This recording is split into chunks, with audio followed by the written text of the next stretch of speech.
Alam mo ba na ang bawang ay pwedeng tumubo kahit walang lupa? Pwes panoorin mo ito para magkaroon ka ng idea. Simple lang naman ang kailangan. Plastic container na walang laman, butasan lang sa gilid ng 4 na bilog yung sakto na hindi mahuhulog ang bawang kapag ipapatong mo dito. Depende na sa inyo kung gaano karami ang container, pwede ang 4 o 5 container nakadepende sa inyong bawang na pinapatubo. At lagyan nyo ng tubig ang container pagkatapos. Ang gagawin naman sa bulb ng bawang ay kailangan nyo itong balatan bago ipatong sa ibabaw ng container dahil para mas mabilis itong sumibol at magkakaugat.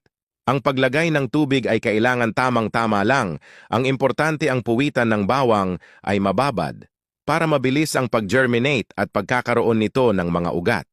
At ayan na mga idol, kapag lumipas na ang ilang araw, may mga talbos na ito.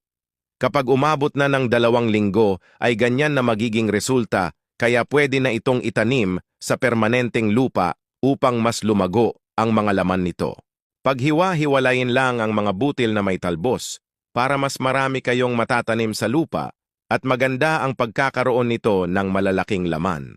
Simple lang ang pagtatanim ng bawang sa lupa, dapat magkakasunod at bigyan ng konting distansya na 3 to 4 inches ang pagitan. Dapat din ang lupa na tinataniman ay mataba at buhaghag na lupa na sa ganon mas maging mahusay ang pagkakaroon ng malalaking laman ang inyong halaman na bawang.